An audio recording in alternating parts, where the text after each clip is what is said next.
quyền cộng sản Việt Nam sống trong nỗi đau đớn và sợ hãi cùng cực. Mọi quyền cơ bản của người đã bị tước bỏ.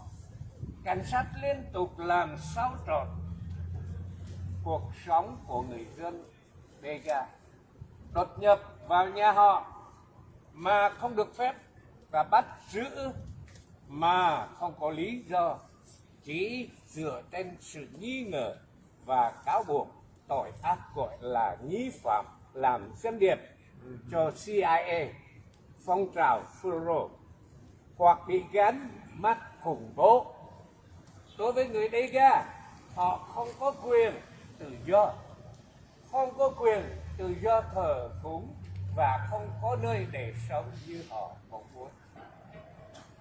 Thưa ngài đại sứ, trong cuộc chiến tranh Đông Dương thuộc Pháp và Việt Nam năm 1946 đến năm 1975, máu của người Dega đã đổ và hy sinh cho hai chính quyền miền Bắc và miền Nam Việt Nam. Máu Dega đổ khắp nơi từ Bắc vào Nam. Chúng tôi bị sử dụng như là công cụ trong chiến tranh và trở thành nạn nhân của cuộc xung đột. Trong 48 năm dưới chế độ tàn bạo của chính quyền cộng sản, sống trong nỗi đau đớn sợ hãi cùng cực.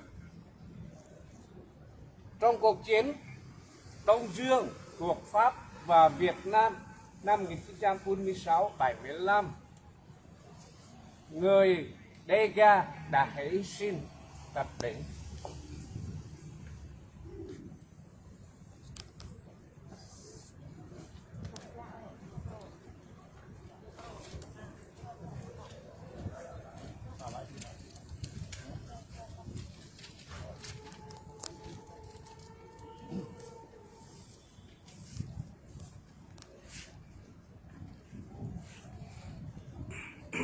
Thưa ngài đại sứ, trong cuộc chiến này hơn 500.000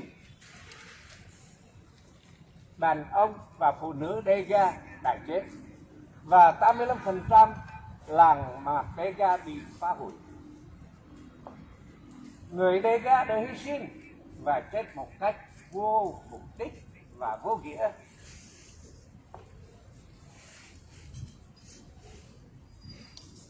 Sau khi